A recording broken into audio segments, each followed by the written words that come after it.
This is lesson 38, number 20. It says find the resultant of 4 at negative 45 degrees plus 16 at 330 degrees. Write the answer in polar form, so don't let me forget to put it back into polar. What we have to do first is get them both into rectangular form, and then it says the resultant, so that means we're going to add them.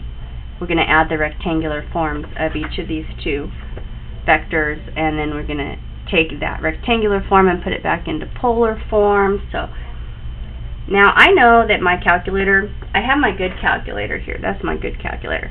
I have my good calculator here today, so I actually could get away with doing this without drawing the picture, but since I'm trying to instruct y'all, maybe I'll draw my picture, and that way I can check myself anyway. Now I know all students take calculus, so I know all the trig functions are positive in this quadrant, only sines positive here, only tangents positive here, and only cosines positive over here. And so my first vector, it has a hypotenuse of 4, or a radius of 4, and it's at negative 45 degrees. Negative 45 is going to open from the positive x-axis and down, so it's going to be right there. I'm going to go ahead and draw my triangle. Again, you can do this in your calculator. You might know how to do this without having to even draw any triangles. So I know this is 45. To find the x, my trig function to find the x would be, let's see, I have hypotenuse and adjacent, so that would be cosine, and then my trig function to find the y would be sine. So I can kind of just go like this. I can go 4 cosine 45. I'll fix up the negative, if they're negative and positive, I'll fix that up later since I know what quadrant it's in. I'm just going to tell my calculator it's a positive 45. Actually, you can probably get the proper sign by telling your calculator negative 45, and your calculator is smart enough to know which functions are positive and negative. 4 cosine 45, and then 4 sine 45. For this vector right here, me doing these two calculations are going to give me the rectangular coordinates. So, let's see, this is my good calculator.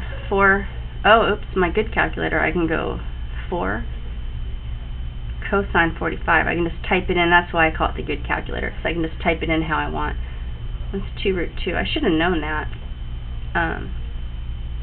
Okay, so that's 2 root 2.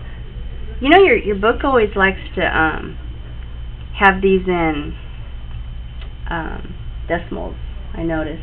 So I'm going to go ahead and find that the decimal for that is actually 2 point, let's round it. Your book, it kind of rounds it kind of funny. I'm looking at your book. It rounds it at 2.8284.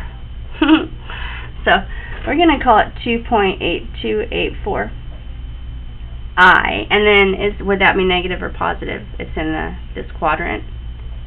It's cosine, so it's going to be positive. And then I'm just going to go 4 sine of 45.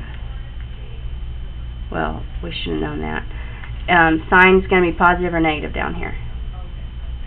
It's going to be negative, right? Because only cosine is positive down here in this quadrant. So, and it's going to go minus 2.8284. Okay, so that is all for this first one. I'm gonna try to cheat and just go ahead and use the same coordinate grid here for the next problem. I'll just do it in red. So 6 at, oh wait, no I'm not, because it's gonna land right where okay, I'm gonna move it. How can I move it? I'll do it down here. Okay, so the next one is 16 root 330. So that means it has a hypotenuse I call it a hypotenuse because I end up drawing the triangle, as a radius of 16, and it's going to go around from the positive x-axis. There's 90, 180, 270. If I went all the way around, it'd be 360. So back up a little bit, and that's 330. That right there is 330 degrees. So that leaves me, this little reference angle is 30 degrees. That means this is 60. This is our special triangle that we know. So 30, 60, 90. But I'm going to go ahead and just use a calculator on it anyway. So remember, this hypotenuse was 16, so my calculator can just go 16 cosine 30, and then 16 sine 30. The cosine value, all students take calculus, the cosine value will be positive, and the sine value will be negative because of the quadrant that it's in. So now I'm just going to let my calculator tell me what 16 cosine of, oh, I just wrote 20, 30, 16 cosine of 30, 16 cosine 30 seems to be 8 root 3, which I know your book's going to round it to 4 decimals, so I think your book's going to say it's 13.8564. Okay, so this would be 13.8564. We said that one was going to be positive.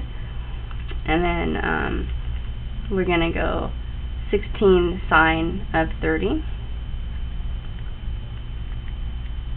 And that is, oh, it was 8.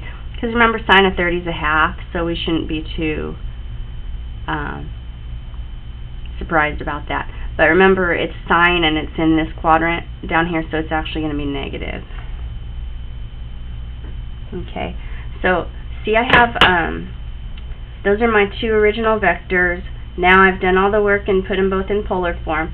So now I'm going to add them. Isn't that what we do? Yeah, we add them. So I'll show that I'm adding them.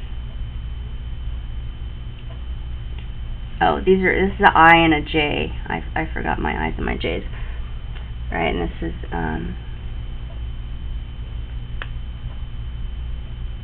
J or whatever. And we're going to add them up. And then what are we going to get? We're going to get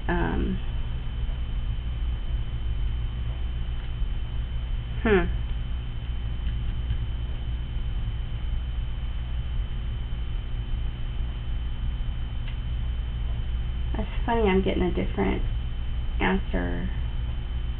Oh wait, no I'm not. I'm doing it fine. It's fine. Okay, so I was checking in the book and I should just trust myself. 2.8284. You can't see that, can you? I'm just typing it into my calculator, and I'm going to add that to 13.8564, and hopefully I typed that in right. And that gave me 16.6848 I. And then if I can manage to get these in my calculator without messing them up. Oh, I don't have to do that because I can just go 8284. That's 10. Checking that. And that is, so I just keep checking it in the book so I don't go down a rabbit trail. Okay, so this thing right here, that's my rectangular form. I drew a rectangle around it. So I got the rectangular form, so now we want to put it back in polar form. So to put it in polar form, we would want to know where does it land on the coordinate grid. So I guess it would be right, like that's the x-axis or whatever. It'd be like 16. Here, should I draw another one? I'll draw another one down here, and maybe I can show my work up here. So it'd be, over here would be like about 16.6848.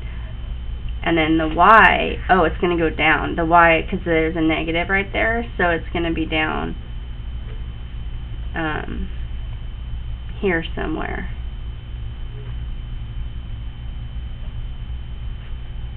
Okay, so that's kind of weird the way I labeled it.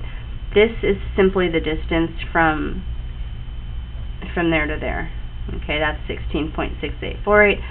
And then this right here, this distance right here is actually just my 10.8284. So I need to write this in polar. So I want to find the hypotenuse, or in other words, the radius. So I'll just use Pythagorean theorem. So I'm kind of going to go, where can I do that? Up here.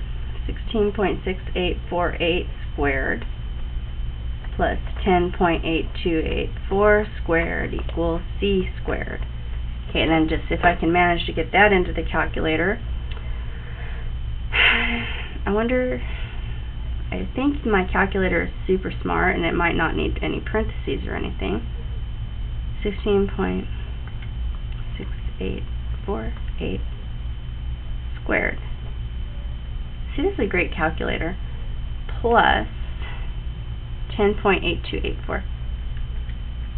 8284. If there's anybody that's slower at typing stuff into their calculator, let me know. That would be a miracle. There's that lovely number.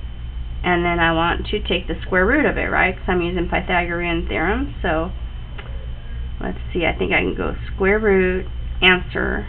Hope this turns, and now it turns out to be about 19.8906. And your book has 19.89, so I'm pretty happy with that. Yay! And when I look at it, it looks normal, like it looks like that really could be 19. It's not some outlandish number. That's some negative angle right there. How can we find out that angle? Well, let's use inverse tangent. Because we know tangent is, remember tangent is the TOA. It's opposite over adjacent. So I can go tangent, can you see any of this? I'm going to go tangent of theta, we'll just call it theta because we don't know what it is, equals opposite. Well, opposite is 10.8284 over adjacent. Adjacent, we said it was 16.6848. I'm getting tired. Okay, so my calculator, love my calculator. I think I'll type that in as a division, and then I'll inverse tangent that thing. So 10.8284 divided by, I'll just find out what it is as a decimal, 16.6848. Well, that's equal to whatever that number is. Then I'm going to inverse tangent, and I think on my you can't see it very well. On my calculator, to inverse tangent, I like to push the shift and the tangent, and then in there I can just put answer. And I think I got a pretty decent number, 32.9834. I know it's really negative, so your book might either have negative 32.98 or it would have positive. You could just subtract that from 360 and see what the positive one. Let me look and see what they have. They have the positive one. So I'm going to subtract that from 360. I'm actually going to cheat, and I'm going to go minus 360, and it's going to give me a negative number, but I want the positive number. So it's 327.016, and your book has 327.02. So it's not negative though. I just know that I did that because I was being lazy. So this is, I know it's positive because it's going this way. Okay, it's 360 minus that number is how you, not that number, minus the angle measure that we just got. So it's 327.02 degrees right there. So this is your answer. This red one is your answer in rectangular, but this is the answer they're asking for in polar.